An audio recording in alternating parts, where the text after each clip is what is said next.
Call സെന്ററിന്റെ മറവിൽ വിദേശികളെ ലക്ഷ്യമിട്ട് ലോൺ ആപ്പ് വഴി കോടികളുടെ വലിയ തട്ടിപ്പ് നടത്തിയ ഉത്തരേന്ത്യൻ ക്രിമിനൽ സംഘത്തിലെ മുഖ്യപ്രതിക്കായി പോലീസ് ഇപ്പോൾ ഊർജിത അന്വേഷണം ആരംഭിച്ചിരിക്കുകയാണ്. പ്രധാന സൂത്രധാരനായ അഖിൽ ചൗധരിക്കായാണ് പോലീസ് തിരച്ചിൽ കർശനമാക്കിയതും ലുക്കൌട്ട് നോട്ടീസ് പുറപ്പെടുവിച്ചതും. പരിശോധനാ വിവരം ചോർന്നതോടെ ഇയാളും കൂട്ടാളി കപിൽ ഠാക്കൂറും രക്ഷപ്പെടാൻ നോക്കിയെങ്കിലും എയർപോർട്ടിൽ വെച്ച് CISF കപിലിനെ തടഞ്ഞു വെച്ച് പോലീസിന് കൈമാറുകയാണ് ഉണ്ടായത്.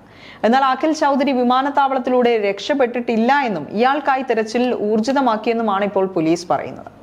സംസ്ഥാനത്ത് ഇത് ആദ്യമായാണ് ലോൺ ആപ്പിലൂടെ വായ്പ വാഗ്ദാനം ചെയ്ത് വിദേശികളെ പോലും പറ്റിച്ച് കോടികൾ തട്ടുന്ന ഒരു കൂറ്റൻ നെറ്റ്വർക്ക് പിടിയിലാകുന്നത്.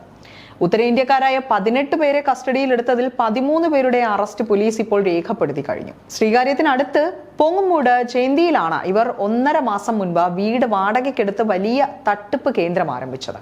ഇതിനു മുൻപ് കഴക്കൂട്ടം, കുമാരപുരം, ഉള്ളൂർ എന്നിവിടങ്ങളിലും ഇവർ ഓഫീസുകൾ മാറി മാറി പ്രവർത്തിച്ചിരുന്നു. അമേരിക്കൻ പ്രാദേശിക ഭാഷാ ശൈലിയിൽ ഫോറിനേഴ്സിനോട് സംസാരിച്ച് തെറ്റിദ്ധരിപ്പിക്കാനായി സംഘത്തിന് പ്രത്യേക പരിശീലനം തന്നെ നൽകിയിരുന്നു. കുറഞ്ഞ പലിശ നിരക്കിൽ വായ്പ നൽകാമെന്ന് വിശ്വസിപ്പിച്ച് പ്രോസസ്സിംഗ് ഫീസ് ഇനത്തിൽ ലക്ഷക്കണക്കിന് ഡോളറുകളാണ് അമേരിക്കക്കാരുടെ അക്കൗണ്ടുകളിൽ നിന്നും ഇവർ തട്ടിയെടുത്തത്. പണം കിട്ടിക്കഴിഞ്ഞാൽ ഫോൺ കോളുകളും അക്കൗണ്ടുകളും ബ്ലോക്ക് ചെയ്യും. ഭീഷണിപ്പെടുത്തിയും ഇവർ പണം തട്ടിയിരുന്നതായി പോലീസ് കണ്ടെത്തി കഴിഞ്ഞു.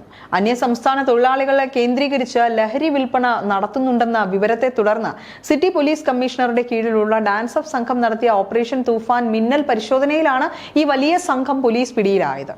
ലഹരി മാഫിയയെ പിടികൂടാൻ എത്തിയ പോലീസ് കണ്ടത് സമാന്തരമായി പ്രവർത്തിക്കുന്ന അന്താരാഷ്ട്ര സൈബർ കോൾ സെന്റർ ആയിരുന്നു.